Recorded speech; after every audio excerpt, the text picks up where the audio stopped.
Dans cet exercice, un seau d'eau est remonté d'un puits. Alors on nous donne la masse du seau ici, 5 kg, et on nous dit qu'il atteint la vitesse de 4,5 mètres par seconde, donc ceci est la vitesse finale, en un temps de 1,5 secondes. On ne le dit pas dans l'énoncé, mais on suppose évidemment dans ce cas que la vitesse initiale du seau est nulle. Nous avons donc ces données, ici, et le schéma que j'ai déjà commencé à dessiner, donc le seau que je représente par un point, qui est l'approximation du mobile ponctuel, et la corde qui permet de remonter le seau. Alors en fait, dans cet exercice, on peut remarquer que nous avons toute une série de données qui ne sont pas des données en lien avec l'équation de la dynamique. L'équation de la dynamique, somme des forces égale masse fois accélération, est une équation dans laquelle apparaissent donc des forces, des masses et des accélérations. Ici, nous avons deux vitesses, initiale, finale, ainsi qu'un temps. En fait, c'est un exercice dans lequel nous allons mélanger les équations de la cinématique avec les équations de la dynamique. Dans ce type d'exercice, on peut tout à fait commencer par la cinématique pour trouver l'accélération et puis alors passer à la dynamique et utiliser l'accélération que nous avons trouvée.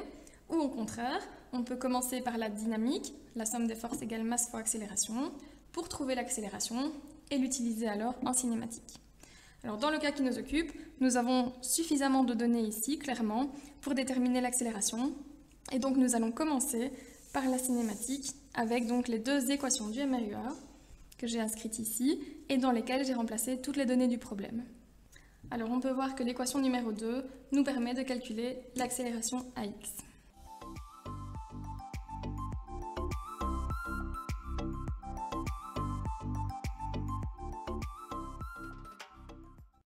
Voilà, maintenant que nous avons trouvé cette accélération à l'aide des lois de la cinématique et plus précisément des lois du MRUA, nous pourrons l'utiliser, cette accélération, dans la loi de la dynamique. En dynamique, la première étape de résolution d'un exercice consiste à réaliser un schéma des forces. Alors ici, nous avons un seau qui est remonté d'un puits.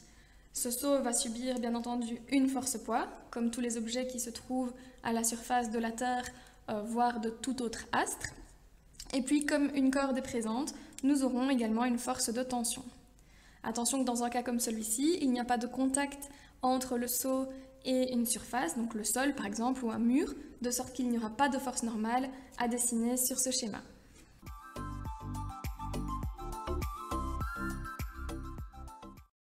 À noter que lorsqu'on réalise un schéma des forces, le sens et la direction des forces ont beaucoup d'importance sur le schéma que l'on fait. Par contre, l'intensité des forces, donc la longueur de vecteur que l'on représente, n'a aucune importance pour la suite de l'exercice tel que nous allons le résoudre. Alors en plus des forces, sur notre schéma, nous indiquons toujours l'accélération.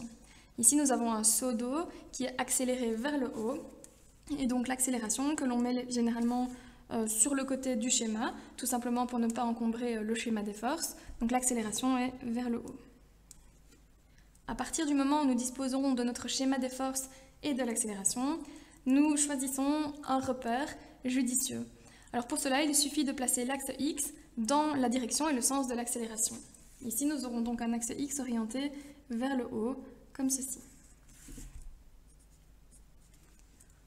En ce qui concerne l'axe Y, il faut le placer perpendiculairement à l'axe X, et en fait, il faut respecter l'ordre habituel entre guillemets des axes.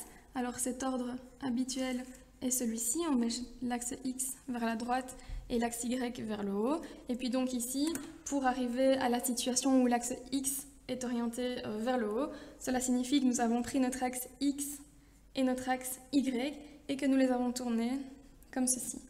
L'axe Y doit donc être orienté vers la gauche.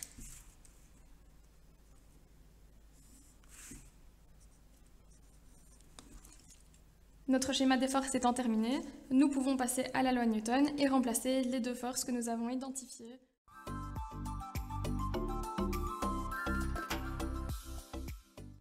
Nous devons à présent décomposer ces deux forces et cette accélération, qui sont des vecteurs, dans les axes du repère que nous avons choisi.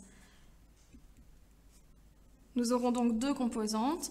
En ce qui concerne la force-poids, elle est parallèle à l'axe X. Nous savons déjà qu'elle aura une composante nulle sur l'axe Y, et la force-poids est orientée dans le sens contraire à l'axe X. Nous aurons ici moins la force-poids. Pour la force de tension, elle est également parallèle à l'axe X, de sorte que sa composante Y est nulle, et par contre, elle est dans le même sens que l'axe X, de sorte que sa composante X est positive. La masse est un nombre, on ne le décompose pas. Et l'accélération, eh bien l'accélération, elle va toujours forcément être dans le même sens que l'axe X, puisque c'est comme ça que nous avons choisi cet axe X, de sorte que nous aurons toujours des composantes qui seront A sur l'axe X et 0 sur l'axe Y. Maintenant, nous allons former un système de deux équations à deux inconnues. Cependant, ici, nous remarquons que la deuxième équation, 0 plus 0 égale à 0, ne nous sera pas utile, de sorte que je vais réécrire uniquement la première de ces équations. Je vais également remplacer la formule de la force poids, m fois petit g. Nous pouvons également remplacer toutes les données que nous avons, à savoir la masse qui est de 5 kg, petit g qui vaut 9,81 mètres par seconde au carré, et l'accélération que nous avons précédemment déterminée et qui vaut 3 mètres par seconde au carré. Nous observons que la seule inconnue dans cette équation est la force de tension que l'on cherche justement dans cet exercice, et il nous suffit donc de l'isoler et nous aurons terminé cet exercice.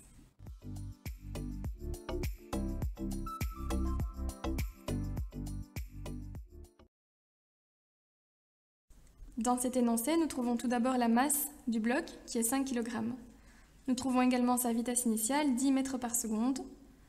Nous trouvons encore le coefficient de frottement, 0,2, que nous notons mu et qui va nous servir dans la force de frottement. Et enfin, nous trouvons que la vitesse finale du bloc est nulle puisqu'on nous précise que ce bloc s'arrête. Cela nous donne donc ces 4 informations. Alors dans cet exercice, comme cela arrive régulièrement dans les exercices de dynamique, nous avons une donnée de vitesse initiale et une donnée de vitesse finale. La vitesse n'est pas une grandeur qui intervient dans la loi de la dynamique, somme des forces égale masse fois accélération, ce qui nous montre que nous allons devoir utiliser dans cet exercice les équations de cinématique et plus précisément du MRUA. Cependant, nous n'avons encore que deux données pour l'instant, la vitesse initiale et la vitesse finale, ce qui ne suffira pas dans les équations du MRUA à déterminer l'accélération du bloc. Dans cet exercice, nous allons donc plutôt commencer par la loi de la dynamique qui nous permettra de trouver la valeur de l'accélération. Et lorsque nous connaîtrons l'accélération du bloc, eh bien, nous pourrons utiliser les lois de la cinématique et donc du MRUA pour déterminer la distance sur laquelle le bloc s'arrête.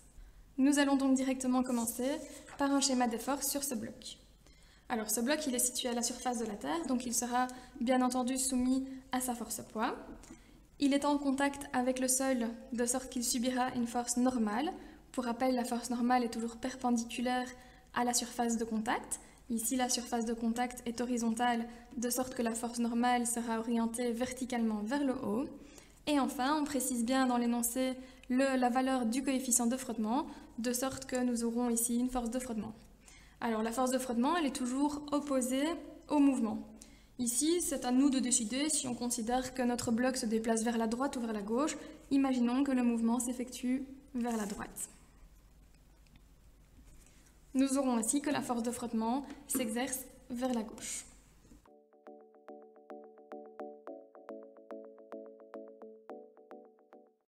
Sur notre schéma des forces, nous dessinons également l'accélération.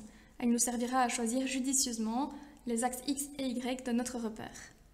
Alors ici, nous avons donc décidé de travailler avec un bloc qui se déplace vers la droite. Cela signifie que la vitesse du mobile est orientée vers la droite. Comme nous sommes dans le cas d'une décélération, il faut que le vecteur accélération soit de sens contraire à la vitesse. Si la vitesse est vers la droite, cela signifie que notre vecteur accélération est orienté vers la gauche.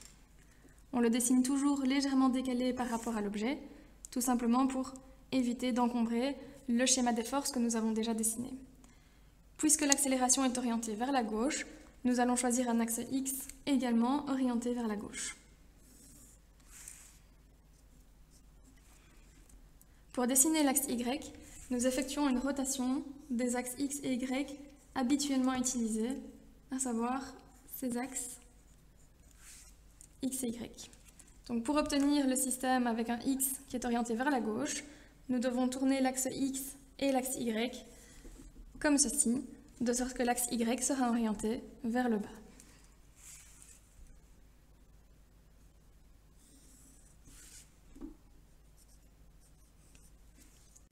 Nous pouvons maintenant écrire la loi de Newton. dans laquelle nous aurons 3 forces qui interviennent, la force poids, la force normale et la force de frottement.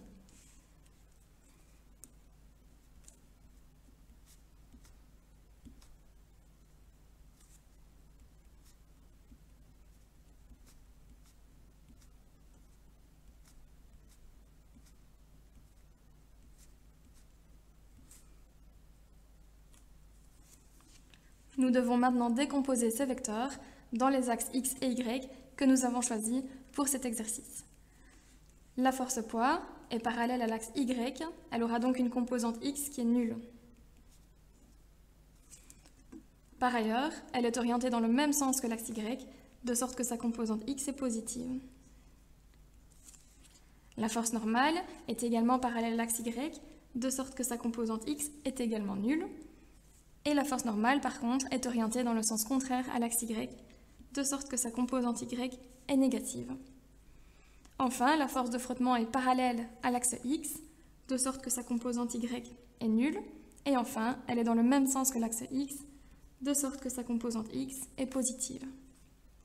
La masse est un scalaire qui ne se décompose pas, et il nous reste donc l'accélération, qui sera toujours décomposée comme a0, puisque nous avons choisi l'axe x dans la même direction et le même sens que l'accélération.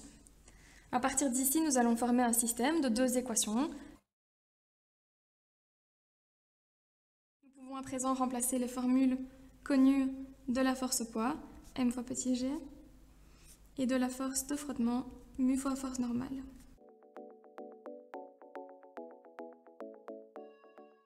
Nous pouvons également remplacer toutes les données du problème, à savoir ici la masse qui est de 5 kg et le coefficient de frottement, mu, qui est de 0,2.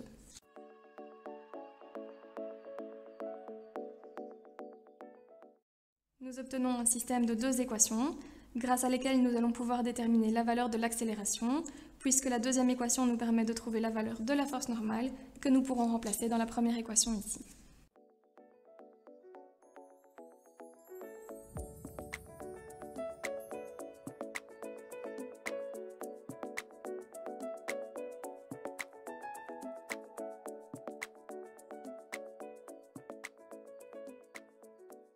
Nous trouvons une réponse de 1,96 mètres par seconde au carré pour la valeur de l'accélération.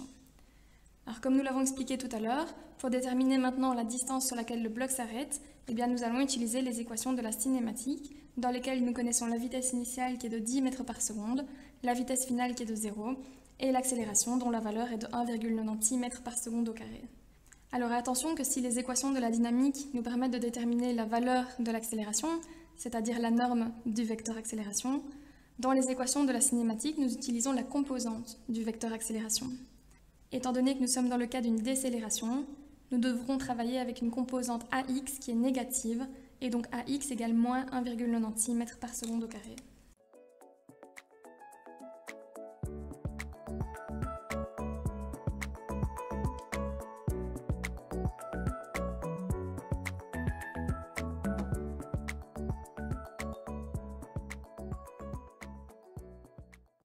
Nous obtenons donc ces 2 équations, dans lesquelles nous cherchons la distance sur laquelle le bloc s'arrête. Pour déterminer cette distance, nous devrons utiliser la deuxième équation, afin de déterminer le temps que prendra le bloc pour s'arrêter.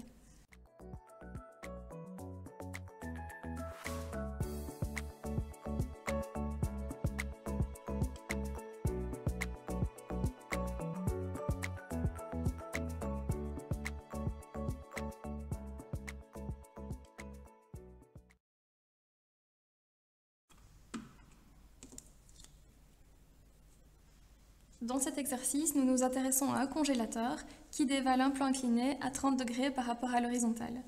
Nous cherchons l'accélération de ce congélateur, sachant que le coefficient de frottement entre le congélateur et le sol est de 0,3. Donc ici, nous avons finalement peu de données, le coefficient de frottement et l'angle du plan incliné. Alors sur le schéma ici, nous allons directement indiquer les différentes forces. Tout d'abord, le congélateur est soumis à la force poids, orientée verticalement vers le bas. Ensuite, étant donné qu'il y a un contact entre le congélateur et le sol, donc le plan incliné, nous allons avoir une force normale. Et pour rappel, cette force normale est perpendiculaire à la surface de contact. Nous aurons également une force de frottement, puisqu'on précise bien dans l'énoncé que le coefficient de frottement vaut 0,3. Alors cette force de frottement, elle sera orientée vers le haut du plan incliné, puisqu'ici le congélateur glisse sur le plan.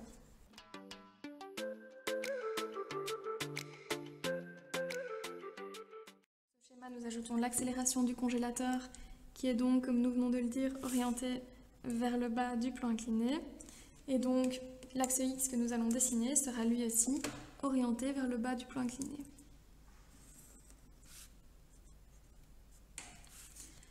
Pour trouver l'axe Y, nous réalisons donc une rotation des axes X et Y habituels. Et donc, nous avons un axe Y par là.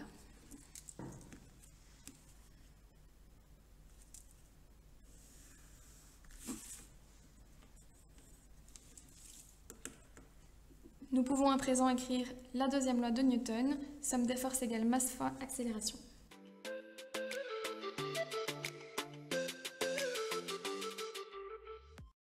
Nous devons décomposer ces trois forces, à commencer donc par la force poids, qui est une force oblique, à savoir non parallèle à l'axe X, non parallèle à l'axe Y.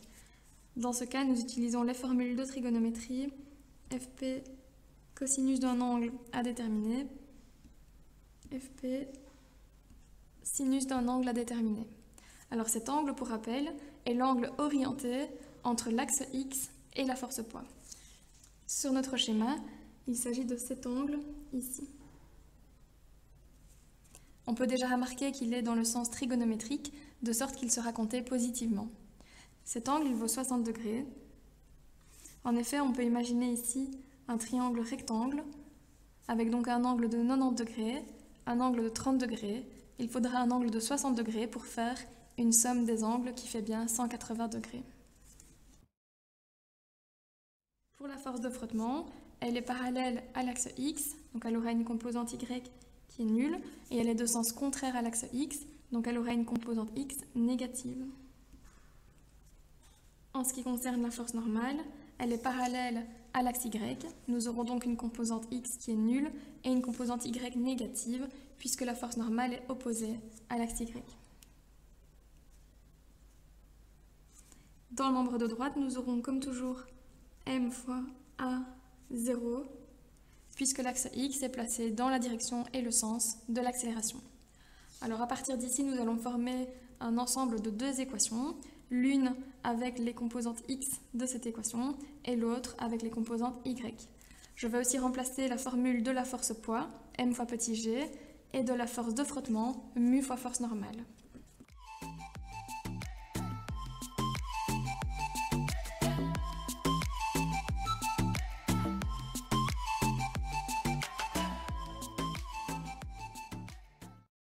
Nous obtenons ce système de deux équations. Alors il pourrait sembler que nous avons trop d'inconnus dans ce système, puisque nous ne connaissons pas la masse, nous ne connaissons pas la force normale et nous ne connaissons pas l'accélération. Cependant, très souvent en physique, et ce sera le cas ici, la masse n'est pas un paramètre qui va influencer l'accélération. Ainsi, nous allons voir que la masse va se simplifier dans nos équations. On va simplement isoler à l'aide de l'équation 2 la force normale, donc on ne peut pas la calculer, puisqu'on ne connaît pas la masse, mais on peut l'isoler, et on ira ensuite la remplacer ici, dans l'équation 1, nous verrons alors qu'effectivement, les masses se simplifient dans cette équation.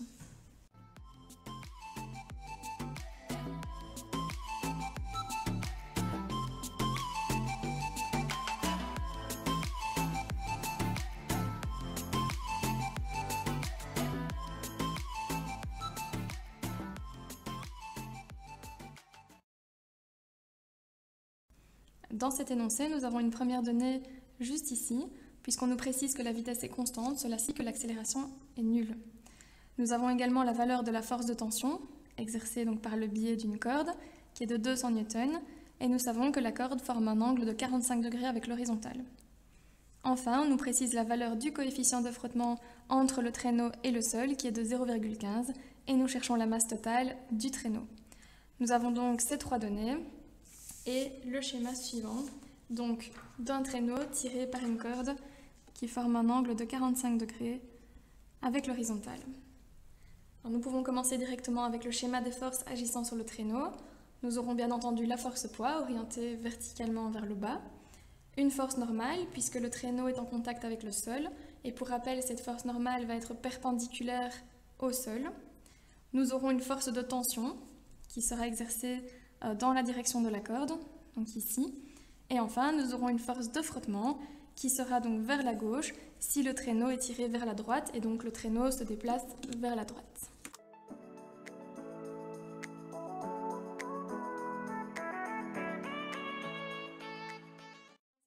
Il n'y a pas d'accélération.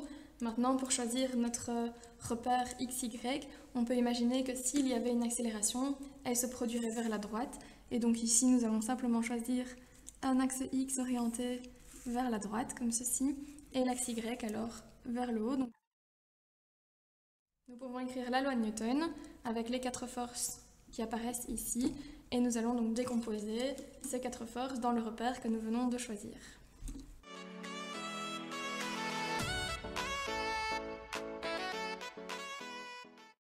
La force poids est parallèle à l'axe Y, de sorte que sa composante selon X sera nulle, et elle est orientée dans le sens contraire à l'axe Y, de sorte que nous aurons moins Fp comme composante Y. La force de frottement est parallèle à l'axe X, elle a donc une composante Y qui est nulle, et par contre elle est orientée dans le sens contraire à l'axe X, donc moins Ff. La force normale est parallèle à l'axe Y, elle a donc une composante X nulle. Elle est orientée dans le même sens que l'axe Y, nous avons ici Fn. Nous arrivons à la force de tension, qui est ici la seule force oblique, et pour la décomposer, nous allons utiliser la formule habituelle, Ft fois cosinus d'un angle que nous allons déterminer, Ft fois sinus de ce même angle. Alors cet angle ici, pour rappel, est l'angle entre l'axe X et la force que nous décomposons. Ici, donc, il s'agit tout simplement de l'angle de 45 degrés que l'on peut observer sur ce schéma. La masse ne se décompose pas et l'accélération se décompose habituellement comme A0. Cependant, ici, il n'y a pas d'accélération, de sorte que nous avons 0, 0.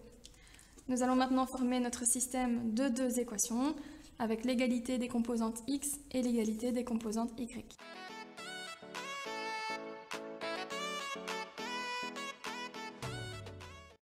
Nous pouvons également remplacer les données que nous avons à disposition, à savoir la force de tension dont l'intensité est 200 N et le coefficient de frottement qui vaut 0,15.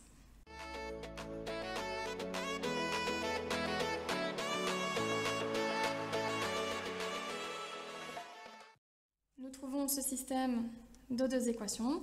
Le but de l'exercice est de déterminer la masse totale du traîneau qui apparaît ici, et pour la déterminer, nous avons besoin de connaître l'intensité de la force normale. Cette intensité de la force normale, nous allons pouvoir la trouver directement à l'aide de l'équation 1. Nous la remplacerons alors dans l'équation 2.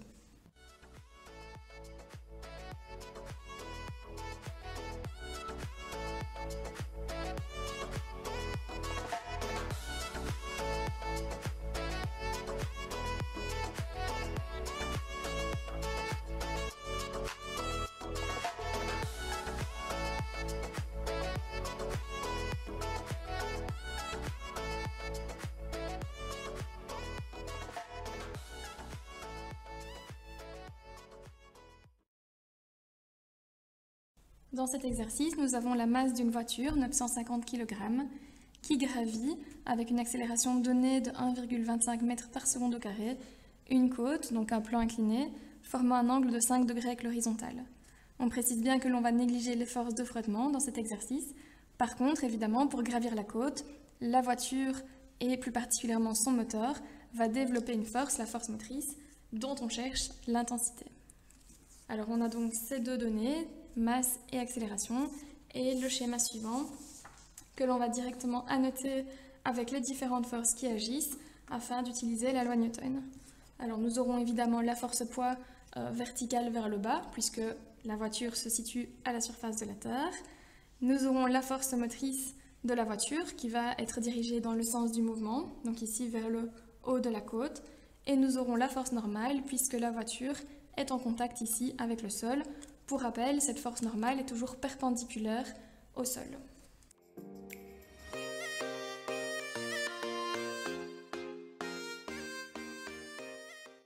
Sur ce schéma, nous ajoutons l'accélération de la voiture, qui est donc orientée vers le haut, comme ceci. Ce qui nous permet de choisir un axe X également orienté vers le haut du plan incliné, donc toujours dans la direction et le sens de l'accélération. Pour obtenir l'axe Y, nous réalisons une rotation du système d'axes habituel. Pour avoir l'axe X incliné comme il l'est sur notre schéma, nous devons avoir l'axe Y comme ceci. Nous pouvons à présent écrire la deuxième loi de Newton avec donc ces trois forces, force de poids, force motrice et force normale.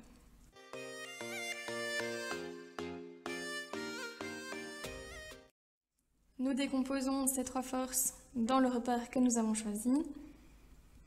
Pour la force normale, elle est parallèle à l'axe Y, donc elle a une composante Y nulle, et comme elle est dans le même sens que l'axe Y, sa composante Y est positive. Pour la force motrice, elle est parallèle à l'axe X, elle a une composante donc Y nulle, et elle est dans le même sens que l'axe X, donc Fm comme composante X. La force poids est une force qui est oblique, elle n'est ni parallèle à l'axe X, ni parallèle à l'axe Y. Nous utilisons donc la formule de trigonométrie, Fp cosinus d'un angle à déterminer, Fp sinus de ce même angle. Alors cet angle, ici, pour rappel, est l'angle orienté entre l'axe X et la force poids. Sur notre schéma, il va s'agir de cet angle-ci. Alors nous pouvons déjà remarquer donc, que l'angle entre l'axe X et la force poids est dans le sens anti-trigonométrique, de sorte que cet angle sera négatif. Alors, nous devons maintenant déterminer sa valeur à cet angle, et pour ce faire, nous allons additionner la mesure de cet angle ici, qui est un angle droit, donc 90 degrés, ici, avec le petit angle qui est celui-ci.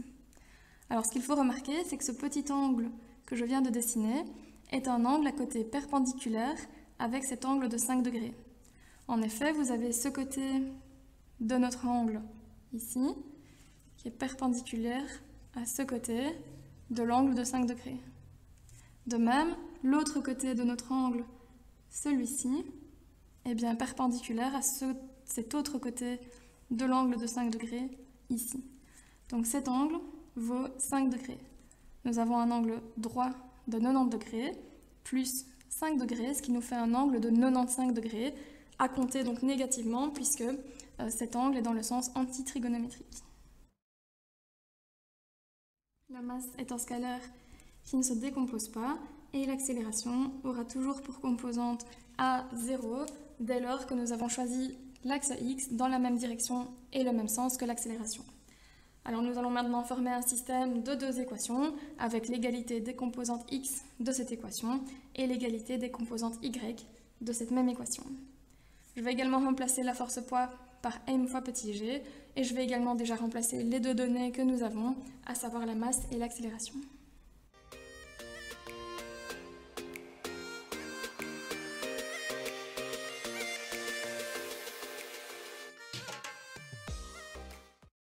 Nous obtenons ces deux équations dans lesquelles nous cherchons donc l'intensité de la force motrice qui apparaît ici et que l'on peut directement calculer puisque aucune autre inconnue ne se trouve dans cette équation.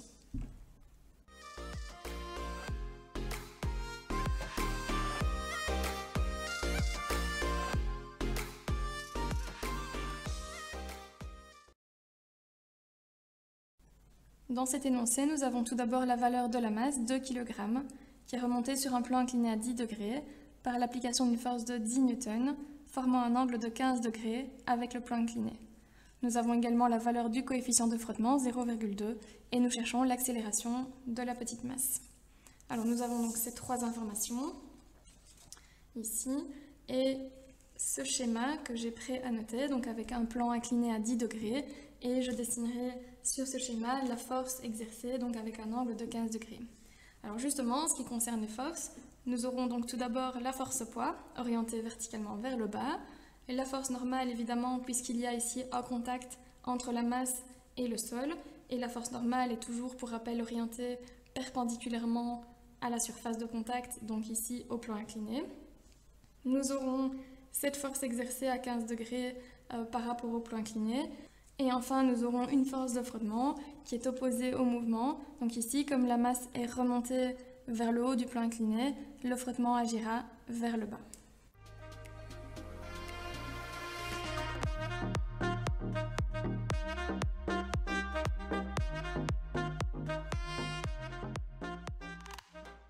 Sur ce schéma, nous ajoutons également l'accélération. Donc ici, le bloc est remonté sur le plan incliné.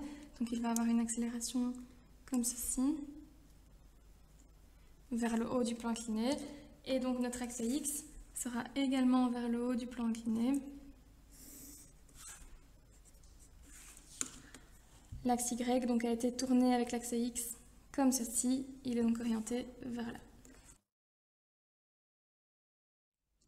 Nous pouvons à présent écrire la deuxième loi de Newton avec ses 4 forces.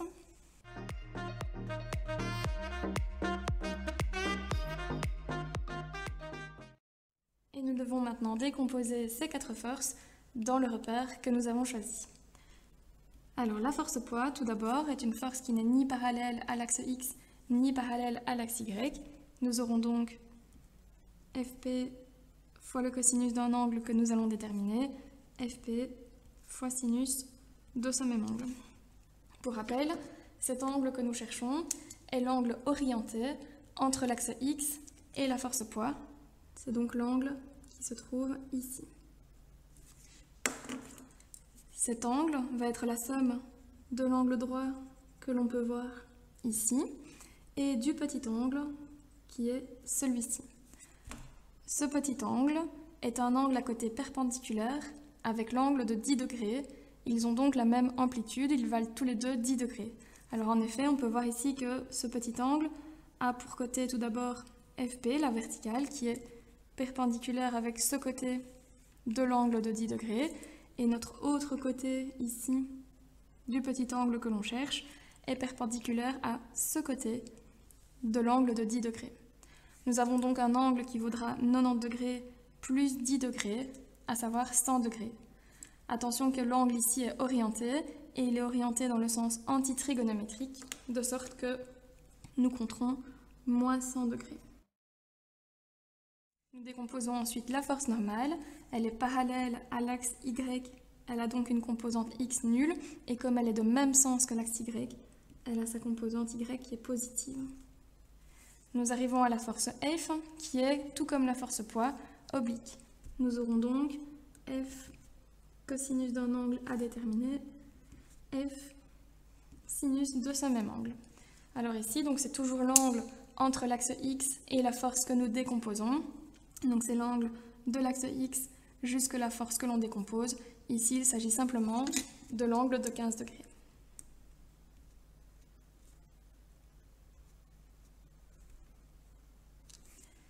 Il nous reste la force de frottement qui est parallèle à l'axe X, donc il y a une composante Y nulle et qui est de sens contraire à l'axe X, donc moins force de frottement. Et puis maintenant, nous allons avoir dans le membre de droite la masse que l'on ne décompose pas, qui n'est pas un vecteur, et l'accélération qui aura toujours pour composante à 0, dès lors que l'on a choisi, comme toujours, l'axe X dans la même direction et le même sens que l'accélération. Alors nous formons maintenant un système de 2 équations avec l'égalité des composantes X et l'égalité des composantes Y. Je remplace également la force poids par sa formule m fois petit g et la force de frottement par sa formule mu fois force normale.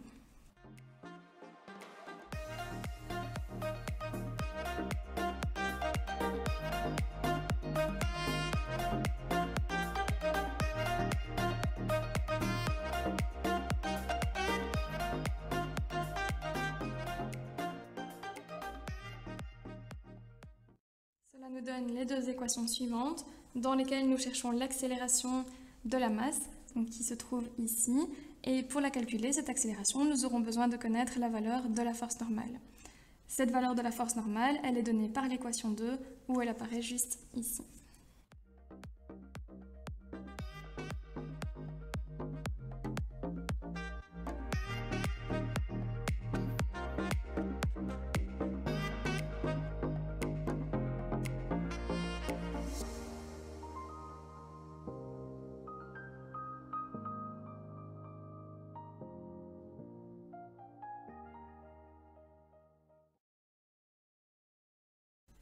Dans cet exercice, on s'intéresse à une figurine qui est suspendue par une corde au rétroviseur d'une voiture qui accélère. Alors il faut vraiment essayer de vous imaginer la situation. Vous êtes assis dans une voiture et vous avez effectivement cette figurine suspendue au rétroviseur. Au moment où la voiture démarre vers la droite, eh bien vous allez avoir la corde qui va s'incliner comme ceci vers la gauche. Alors cela nous donne donc cette donnée d'accélération de 4 mètres par seconde au carré. Et puis donc ici, la corde qui s'est orientée, qui s'est inclinée vers la gauche parce que la voiture est en train d'accélérer vers la droite. Alors nous allons passer au schéma des forces et nous aurons donc comme toujours la force poids orientée verticalement vers le bas. Et puis nous aurons une seule deuxième force qui est la force de tension puisque ici nous avons donc une corde. Il n'y a pas de force normale dans cet exercice car la figurine n'est pas au contact d'une surface, donc n'est pas posée sur un sol ou n'est pas au contact d'un mur. Alors à savoir que ce que nous cherchons comme inconnu est l'angle que forme la corde avec la verticale, c'est-à-dire cet angle, et nous allons voir tout au long de notre calcul comment nous pouvons déterminer la valeur de cet angle.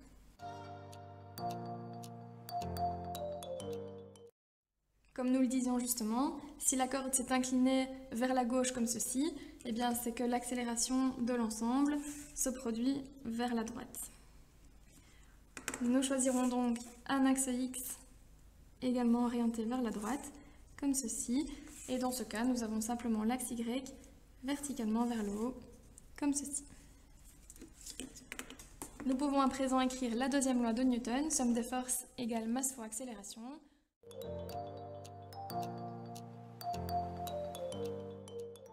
En ce qui concerne la force poids, elle est parallèle à l'axe Y, donc elle va avoir une composante X qui est nulle, et elle est de sens contraire à l'axe Y, donc nous aurons ici moins Fp. En ce qui concerne la force de tension, elle est oblique, donc ni parallèle à l'axe X, ni parallèle à l'axe Y. Nous utiliserons donc les formules de trigonométrie, Ft cosinus d'un angle à déterminer, Ft sinus de ce même angle. Alors pour rappel, cet angle sera l'angle orienté entre l'axe X et la force de tension. Il s'agit donc de cet angle ici. Et nous ne le connaissons pas, cet angle, alpha. En fait, ce sera notre inconnu dans le problème. En effet, lorsque nous aurons déterminé la valeur de cet angle alpha qui apparaîtra ici dans nos équations, nous n'aurons plus qu'à calculer notre inconnu, ici, en réalisant la somme des angles de ce triangle rectangle qui fait 180 degrés.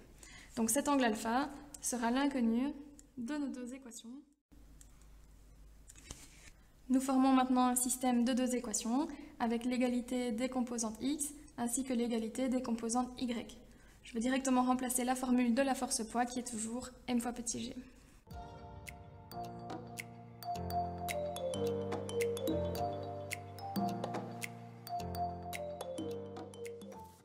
Voilà, nous obtenons ces deux équations dans lesquelles nous cherchons donc la valeur de l'angle alpha. Alors dans ce système d'équations, il pourrait sembler que l'on ait trop d'inconnus. Nous ne connaissons ni la force de tension, ni l'angle alpha, ni la masse, ce qui nous ferait donc 3 inconnus pour seulement 2 équations. Cependant, comme cela se produit souvent dans les équations de la dynamique, eh bien il se fait ici que la masse va se simplifier dans les équations. Donc il ne faut jamais trop s'inquiéter du fait que l'on n'a pas la masse dans un exercice. Si on ne l'a pas, c'est probablement qu'elle va se simplifier quelque part dans nos équations. Donc pour déterminer la valeur de l'angle alpha, on va réaliser une substitution et donc je vais isoler en fait la force de tension dans la première équation et je viendrai la remplacer ici dans la deuxième.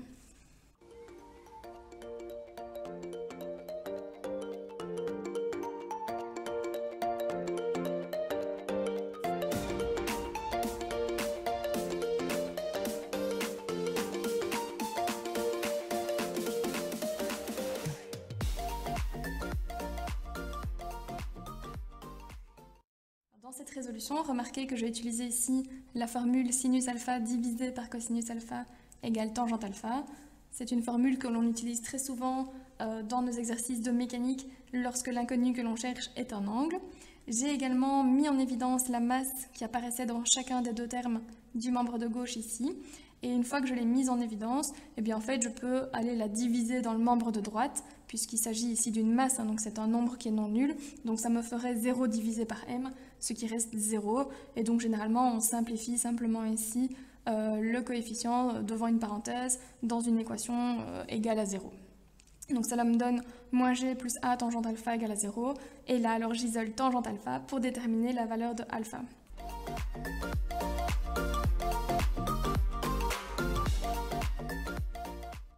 Nous trouvons ici un angle alpha de 67,82 degrés. Alors par rapport à l'angle que nous cherchons, l'angle alpha est donc l'angle que forme la corde avec l'horizontale, tandis que nous cherchons l'angle que forme la corde avec la verticale. On peut imaginer ici un triangle qui serait un triangle rectangle, avec un angle droit ici, de sorte que cet angle que nous cherchons sera simplement 90 degrés moins alpha.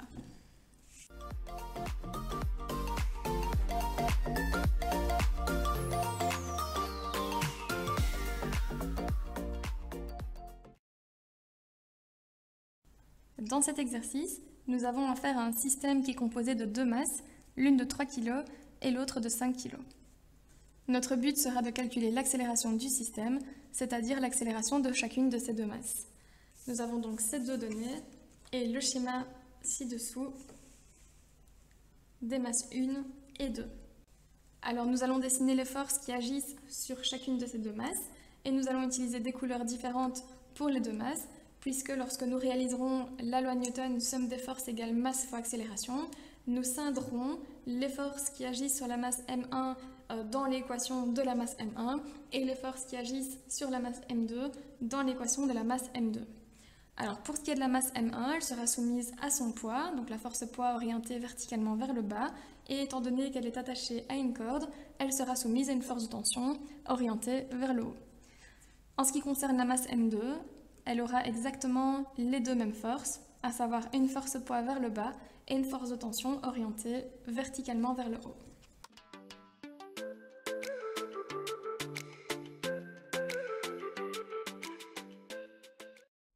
Sur ce schéma, nous allons maintenant ajouter les accélérations de ces deux masses. Et étant donné que la masse M1 est plus légère que la masse M2, la masse M1 va monter, tandis que la masse M2 va descendre. Nous aurons donc une accélération pour M1 orientée vers le haut, tandis que l'accélération de M2 sera orientée vers le bas. En ce qui concerne nos choix de repères, pour la masse M1, nous aurons donc l'axe X orienté vers le haut comme ceci, et donc nous avons tourné notre repère pour avoir l'axe X vers le haut, de sorte que l'axe Y sera vers la gauche.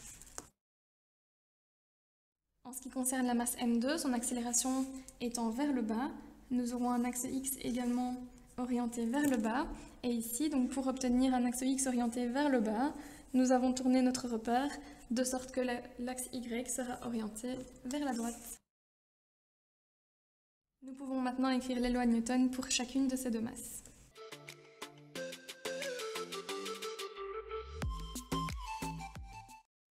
Alors, en ce qui concerne la masse 1, nous avons la force de tension qui est parallèle à l'axe X et qui est dans le même sens que l'axe X. Nous aurons donc Ft 0 pour ces composantes. Et en ce qui concerne la force poids, elle est parallèle à l'axe X, mais orientée dans le sens contraire. Nous aurons moins Fp 0 et puis M1 fois A0 comme toujours. À partir de là, nous allons former deux équations, l'égalité des composantes X et l'égalité des composantes Y. Cela étant, dans le cas qui nous occupe, l'égalité des composantes Y ne servira à rien puisque 0 plus 0 est effectivement bien égal à 0.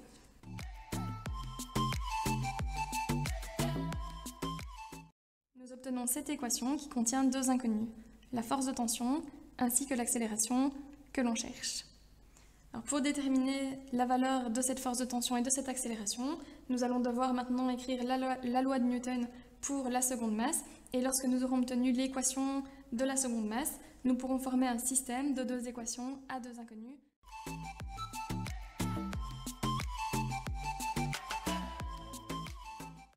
En ce qui concerne la masse M2, sa force de tension est orientée vers le haut, tandis que l'axe X est orienté vers le bas. Nous aurons donc moins Ft 0.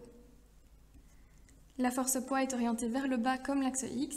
Nous aurons Fp 0, le tout étant égal à M2 à 0.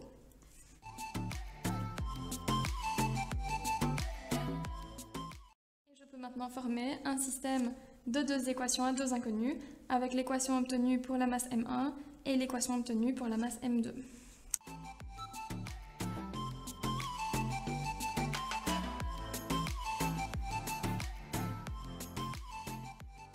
Pour résoudre ce système, je vais isoler la force de tension dans la première équation et la remplacer dans la seconde équation. Nous aurons alors une seule inconnue qui sera l'accélération.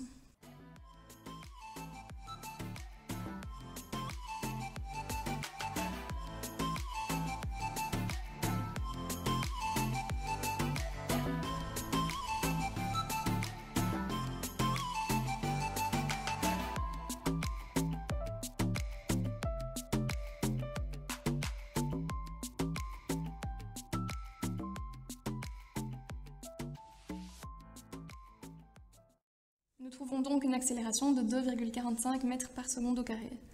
Alors à noter que dans un exercice comme celui-ci, en fait, dans le cas d'un système de deux masses reliées par une corde, eh bien les deux masses vont toujours avoir la même accélération. En effet, si les deux masses n'ont pas la même accélération, cela signifie que la corde n'est pas tendue ou bien que la corde va casser.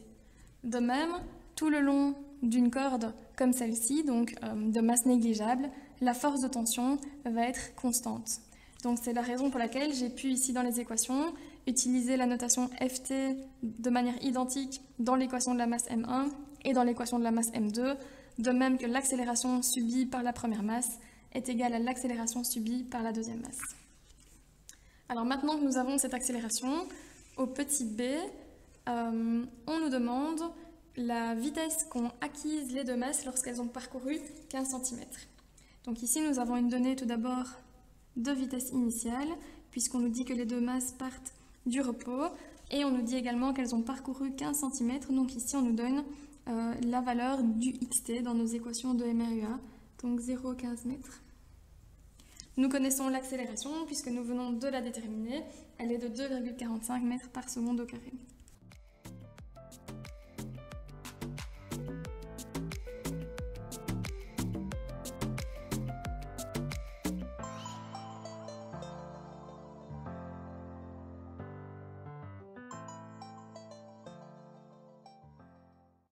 Nous trouvons donc ces deux équations dans lesquelles notre inconnu est la vitesse finale Vxt. Pour la déterminer, nous avons besoin du temps compris les masses pour parcourir 15 cm, ce temps nous étant donné par l'équation 1.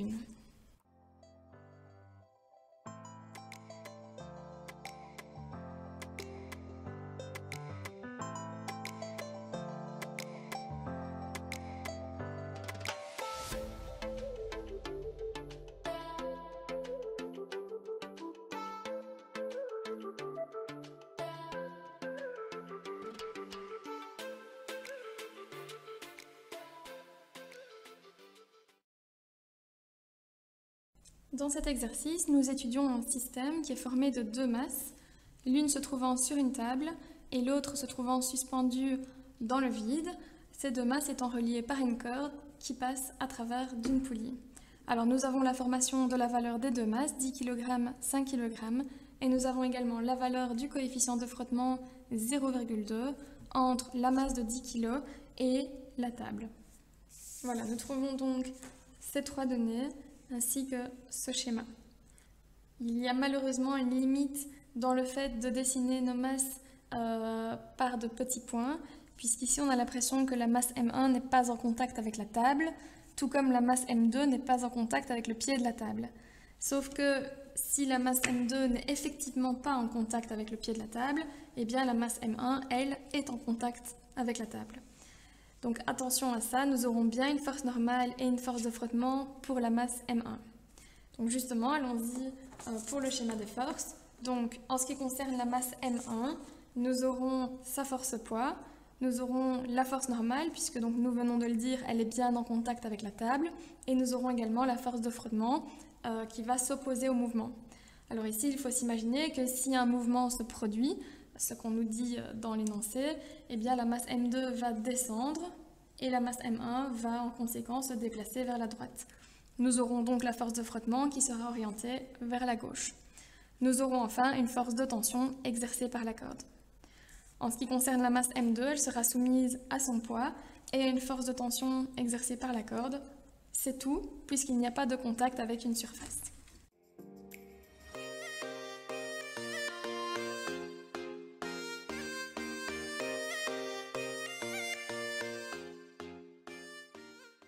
Sur ce schéma, nous allons donc dessiner l'accélération de chacune des masses. Alors, comme on vient de le dire, la masse 1 va être accélérée vers la droite, tandis que la masse 2 sera accélérée vers le bas. Nous avons donc un axe X pour la masse M1 orienté comme son accélération donc vers la droite, comme ceci, tandis que l'axe Y sera vertical vers le haut.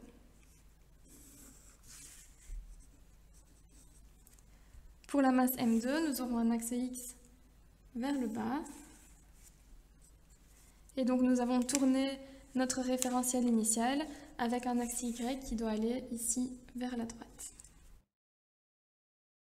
Nous pouvons maintenant écrire les lois de Newton de chacune de ces deux masses et nous allons commencer par la masse M1.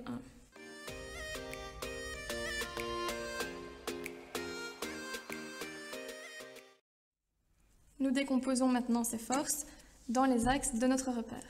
Alors la force poids est parallèle à l'axe Y et orientée dans le sens opposé à l'axe Y.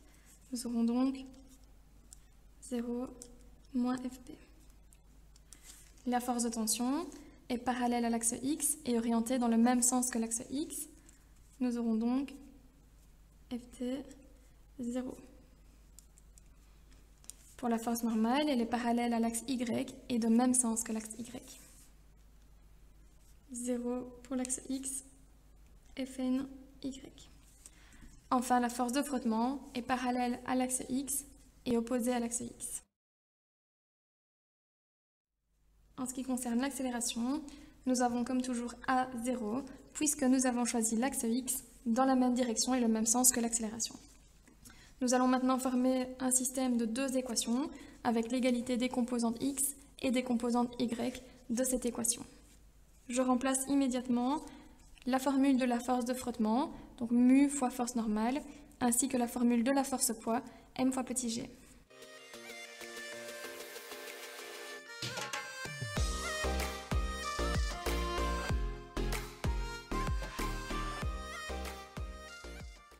Alors nous obtenons ces deux équations et nous allons isoler la force normale dans l'équation 2 afin de la remplacer dans l'équation 1. Nous obtiendrons alors une équation qui contiendra deux inconnus, la force de tension et l'accélération. Pour déterminer la valeur de cette force de tension et de l'accélération, nous nous intéresserons au cas de la masse M2 et nous écrirons la loi de Newton pour la masse M2. Et puis alors nous aurons un système de deux équations en deux inconnus.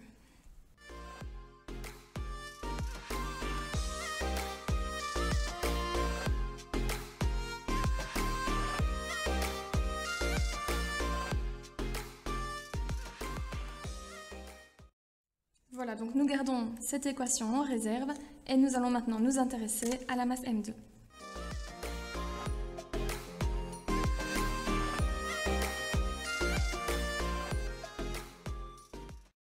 Alors, en ce qui concerne la force poids de la masse M2, elle est parallèle à l'axe X et orientée dans le sens de l'axe X. Nous aurons donc Fp 0.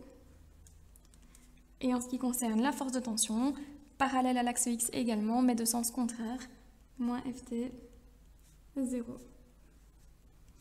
Comme toujours, M2 fois A0, puisque l'axe X est dans la direction et le sens de l'accélération. Alors nous formons maintenant notre système de deux équations, sachant que la deuxième équation, 0 plus 0 égale à 0, ne présente aucun intérêt.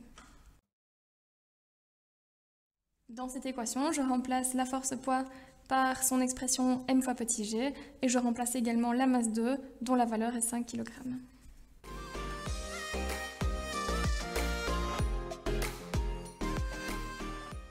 Nous pouvons à présent former le système avec cette équation obtenue dans la loi de Newton pour la masse M1 et cette équation obtenue à l'aide de la loi de Newton pour la masse M2.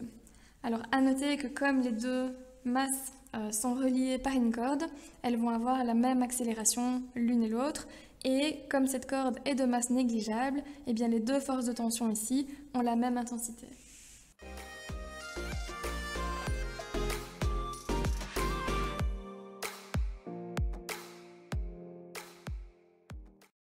Nous obtenons le système de deux équations à deux inconnus suivants. Je vais isoler la force de tension dans la première équation, la remplacer dans la seconde. Nous aurons alors une équation avec comme seul inconnu l'accélération que nous pourrons ainsi déterminer.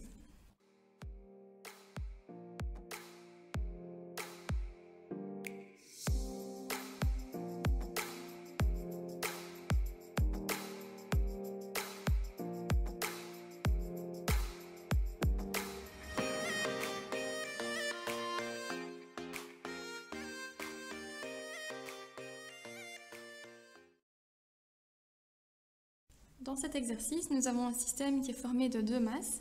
La première, de 10 kg, repose sur un plan incliné à 30 degrés avec l'horizontale.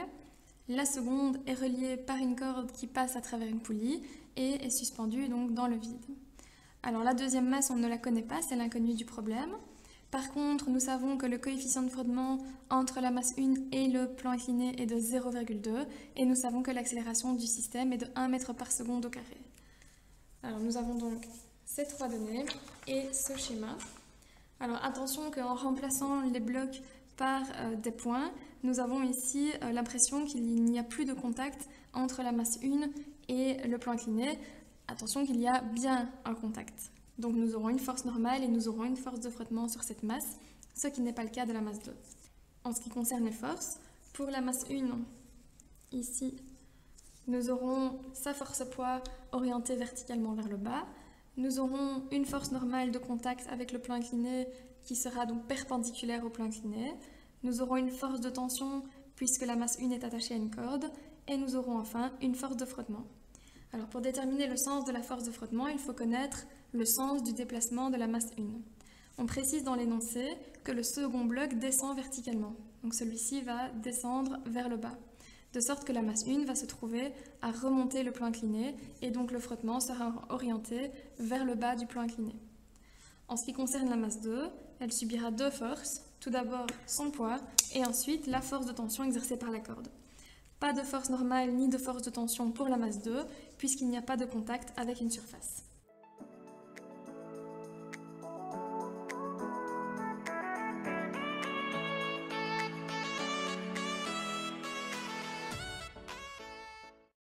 Sur ce schéma des forces, nous ajoutons également les accélérations des deux masses.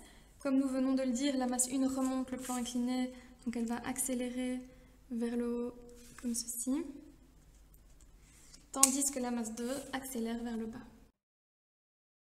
Nous aurons donc pour la masse 1 un axe X orienté vers le haut du plan incliné comme ceci, tandis que l'axe Y sera tourné comme ceci. En ce qui concerne la masse 2, son axe X sera orienté vers le bas, comme son accélération, et l'axe Y aura été tourné vers la droite. Nous pouvons maintenant écrire les lois de Newton de ces deux masses, et nous allons commencer par la masse 1.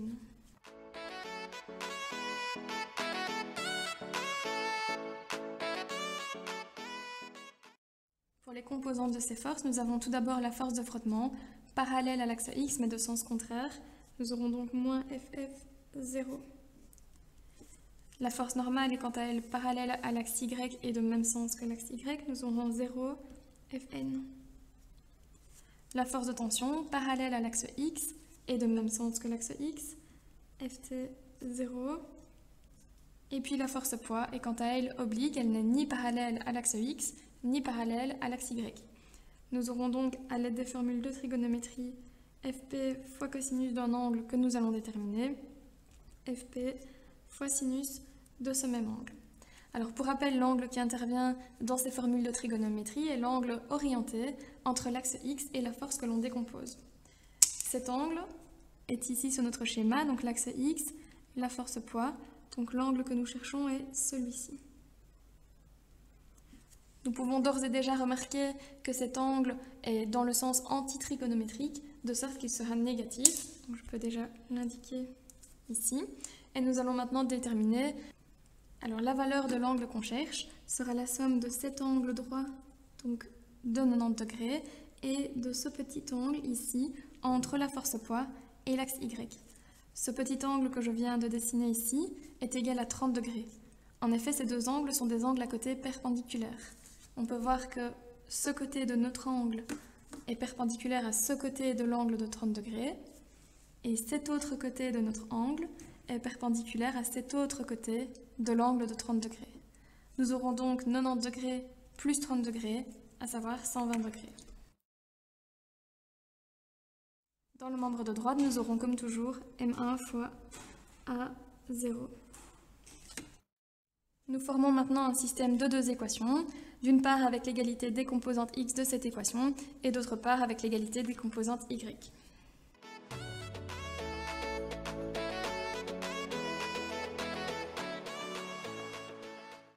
Dans ces équations, j'ai déjà remplacé la formule de la force de frottement, donc mu fois force normale, ainsi que celle de la force poids, m fois petit g. Je vais maintenant remplacer les données du problème, à savoir la masse 1 qui est de 10 kg, le coefficient de frottement qui est de 0,2 et l'accélération qui est de 1 mètre par seconde au carré.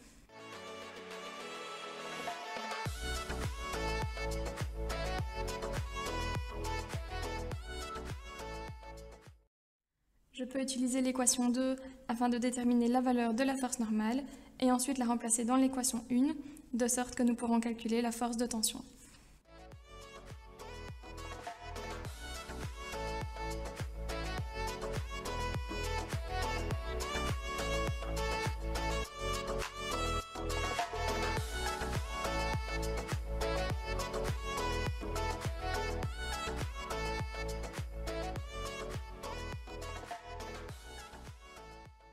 Nous venons de trouver la valeur de la force de tension. C'est une valeur que nous pourrons réutiliser dans l'équation de Newton pour la masse M2, puisque les forces de tension qui agissent sur la masse M1 et M2 sont égales.